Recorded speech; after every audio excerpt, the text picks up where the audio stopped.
ओम शांति। आज আমি অনিন্দ ভাইয়ের সঙ্গে বসে আছি। অনিন্দ ভাই মেদিনীপুর থেকে এসেছে মাউন্ট আবুতে, আর মাউন্ট আবুতে এসে এখানে যোগ ভাট্টিতে অনুভব করে অনেক কিছু অনুভব করেছেন। আমিও যখন হলদিয়াতে ছিলাম, বিবেকানন্দের রাজযোগ শিখতাম বাড়িতে, তখন এই জন্য শিখতাম যে আমার মনটা এদিক ওদিক ভটকে যেত, মনটা একাগ্র ছিল না, মনের মধ্যে অশান্তি ছিল, বই পড়তে চাইতাম, বইয়ের সঙ্গে মন একাগ্র করতে পারতাম না, তাই রাজযোগ শিখেছিলাম। কিন্তু যখন থেকে ব্রহ্মাকুমারী বিদ্যালয়ের সম্পর্কে এলাম, তখন থেকেই আমার মনটা একাগ্র হয়ে গেল, আমার স্মৃতিশক্তি বেড়ে গেল, মন একাগ্র হয়ে গেছে। এর একটা জীবনে আমি একটা যেমন যা চেয়েছিলাম সেটা যেন আমি পেয়ে গেলাম। এই অনুভব করার পর আমি প্রতিদিন এই রাজযোগের অভ্যাস করতে থাকি। এবং শুধু তাই নয়, এই রাজযোগের একটা পার্ট যে আমরা ভেজিটেরিয়ান, কারণ আমার খাবার প্রতি একটা লোভ ছিল, একটা লালচ ছিল, যে কোনো প্রাণীকে হত্যা করে তাকে খাওয়ার একটা প্রবণতা।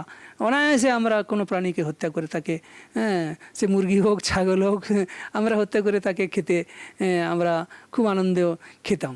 কিন্তু এই রাজযোগ শেখার পর আমার মনের মধ্যে একটা বিবেক জাগৃতি হলো যে না, যে কোনো প্রাণীকে পরমাত্মার সন্তান, তাকে হত্যা করে তাকে খাওয়াটা এটা একটা মহাপাপ। আমার মনের মধ্যে একটা বিবেক জাগৃত হয়ে উঠলো যে না, এটা হিংসা, তারও বেঁচে থাকার একটা অধিকার আছে। তো আমি এই রাজযোগ শেখার পর জীবনে অনেক আমার লাভ আমি হিসাব করে বলতে পারবো না, কারণ সময় কম বলে আমি একটা দুটা অনুভব করলাম। আমি অনিন্দ ভাইকে আজকে শুনতে চাই যে অনিন্দ ভাইকে কীভাবে শিব বাবা পরমাত্মা কীভাবে সহযোগ করলে তার একটা অনুভব অনিন্দ ভাই আমাদের শোনাবে। ওম শান্তি। অনুভব তো রাজযোগ শেখার পর থেকে প্রতি পল প্রতি মুহূর্তে অনেক অনুভবের কথা বলতে গেলে তো এখন শেষ করা সম্ভব নয় এই সময়ের মধ্যে। তবে একটা কথা বলি, একটা সময় যখন আমি খুব অশান্ত আমার চিত্ত হয়ে গেছিল, আমি যখন এখানে এলাম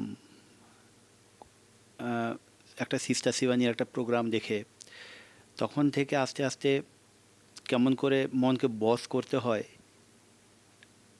যখন আমি জানলাম যে রাজযোগা মেডিটেশন শেখানো হয়, আপনি যান, আপনার সামনের কোনো একটা রাজযোগা মেডিটেশন সেন্টার আপনার বাড়ির সামনাসামনি নিশ্চয়ই আছে, এখন তো গুগলের মাধ্যমেও দেখা সম্ভব। তো আমি ওখান থেকে আমার বাড়ি থেকে মেদিনীপুর শহর থেকে একটুই সামনেই বলা যায়। তো সেখানে যখন আমি সেন্টারে গেলাম, রাজযোগা শিখলাম, আস্তে আস্তে আমার অশান্ত মনটা ধীরে ধীরে ঠান্ডা হতে লাগলো। আর অনুভবের কথা, অনুভব অনেক, আমি প্রথমেই যেটা বললাম, অনুভব অনেক। প্রতিদিন প্রতি মুহূর্তে পরমাত্মা যেন আমার হাত ধরে আছে। সব সমস্যা, আমার দুঃখ কষ্ট, যেন সব কিছু বাবা কোথা থেকে যেন চুম্বকের মতো সেগুলোকে আস্তে আস্তে নিয়ে নিচ্ছেন এবং আমাকে আস্তে করে যেন মানে হালকা করে আমার যে যখন কারো সমস্যা আসে জীবনে, তার সব কিছু ভারী মনে হয়, মাথা ভারী মনে হয়, শরীর ভারী মনে হয়, সবসময় মনে হয় যেন খুব কষ্টের মধ্যে আছে। তো সেই জায়গাটা থেকে আস্তে আস্তে আমি কাটিয়ে উঠে একেবারে ফ্রি। এখন আর কোনো প্রবলেমে এলে ওইভাবে অত কষ্ট, অত দুঃখ বা একটা চাপের যে ব্যাপারটা থাকে, সেটা থেকে আমি প্রায় কাটিয়ে উঠে বেরিয়ে এসেছি অনেকটাই। রাজযোগা মেডিটেশনে আসার পরে আমার জীবনের সমস্ত দায়িত্ব, আমার ভালো, আমার মন্দ, আমার পাপ, আমার পুণ্য সব বাবার। শুধু সমর্পণ আর অনুভব প্রতিদিন প্রতি মুহূর্তে। একটা ছোট্ট বাবা কি করে তোমাকে অনুভব করায়, কিছু হেল্প করে, কীভাবে সহযোগ করে, ভগবান সহযোগ করতেছে আমাদের কীভাবে। যখন কোনো সমস্যায় পড়ি আমি যখন, তো তখন আস্তে করে বাবার যখন আমি স্মরণে চলে যাই, সমস্যাটা হয় সেখান থেকে সরে যায়। আর না হলে আমার মধ্যে এমন একটা শক্তি আসে, যে শক্তিটা দিয়ে আমি ওই সমস্যাটার সম্মুখীন হবার একটা সাহস পাই, যেটা আগে আমার মধ্যে ছিল না। রাজযোগা মেডিটেশনে আসার পরে সেই দৃঢ়তা, সেই সাহস, সেই সমস্যার সঙ্গে যুদ্ধ করে আগে এগিয়ে যাওয়া, অবশ্যই বিজয়ী হয়ে, এটা রাজযোগা মেডিটেশন থেকেই আমি অর্জন করতে পেরেছি।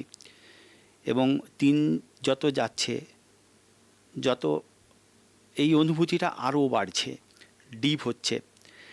এই জন্যে আমার তো মনে হয় প্রত্যেকটা মানুষের আর সময় না নষ্ট করে অন্তত রাজযোগা মেডিটেশনটা আপনাদের সামনেই, বাড়ির সামনে কোথাও না কোথাও একটা সেন্টার তো আছেই, সেন্টার হোক, সাব সেন্টার হোক, আপনারা যান। 7 দিনের কোনো পয়সা লাগে না। 7 দিনের যে আমাদের ট্রেনিংগুলো দেওয়া হয় একেবারে নিঃশুল্ক, কোনো টাকা পয়সা কোনো কিছুর ব্যাপার নয়। আপনারা শিখুন, আপনারা পরমাত্মার সঙ্গে কানেক্ট হন, নিজেদের অনুভূতি আজকে যেগুলো আমি বলার চেষ্টা করছি সেগুলো অনুভব করুন। অনুভব করলেই বুঝতে পারবেন, শুধু শুনলে তো হবে না, আপনারাও অনুভব করতে পারবেন খুব সহজেই যে ভগবানকে পেতে গেলে অনেক কষ্ট, পর্বতে, জঙ্গলে, গুহায় কোথাও যেতে হবে না। আপনি যেখানে থাকেন আপনার বাড়িতে বসেই করতে পারবেন, খুব সহজেই করতে পারবেন। সেই জন্য আমি আবার বলবো সবাইকে যে রাজযোগা মেডিটেশন শিখুন।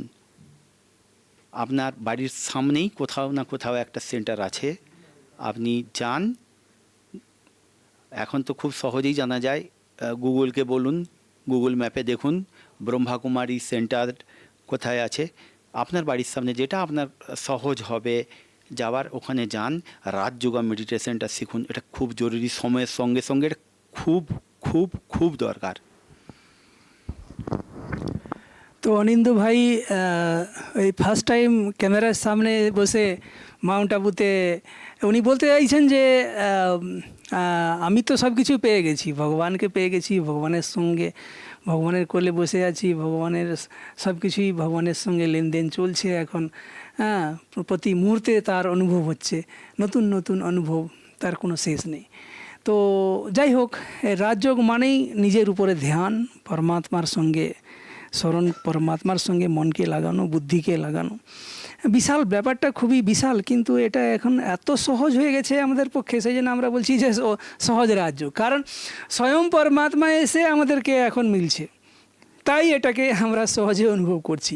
কিন্তু যার ভাগ্যে নেই সে জিনিসটাকে খুব কঠিন বলে মনে করে, এবং সে বলে হ্যাঁ এরা ভগবানকে পেয়ে গেছে কী করে। কিন্তু জিনিসটাকে যারা হালকা নিয়ে উড়িয়ে দেয় তাদের ভাগ্যে নেই। সুতরাং এখানে ভগবান এসে আমাদেরকে মিলিত হচ্ছেন, মাউন্ট আবুতে এসেছেন, এই মেসেজটাকে আমরা সবাইকে বলে দিতে চাই। আমরা তার সঙ্গে মনটাকে লাগিয়ে তার থেকে শক্তি প্রাপ্ত করে আবার আমরা এই বিশ্বের রঙ্গমঞ্চে সত্যতেতা দাপর কলি 4 যুগে আমরা আবার অভিনয় করার একটা রিহার্সাল চলছে, আবার আমাদের নতুন করে প্রস্তুতি চলছে। তো সুতরাং এই রাজযোগটাকে যে শিখতে পারবে তার জীবনের সমস্ত সমস্যার সমাধান সে নিজেই করতে পারে। ঈশ্বর এসে আমাদের সমস্ত সৃষ্টির সমস্ত রহস্যকে, এমন কোনো প্রশ্ন নেই যার উত্তর পরমাত্মা শিব এসে আমাদের দেয়নি। সুতরাং জীবনের সমস্ত ক্ষেত্রে সমস্তভাবে তিনি আমাদেরকে সব কিছুই বলে দিয়েছেন। ব্রহ্মকুমারী ঈশ্বরীয় বিশ্ববিদ্যালয়, তো সেটাকে আমরা সবাইকে জানিয়ে দিতে চাই। তাই আজ আমরা এখানে বসে আমরা সবাইকে মেসেজ দিচ্ছি যে রাজযোগ শেখা মানে পরমাত্মাকে স্মরণ করুন। ওম শান্তি।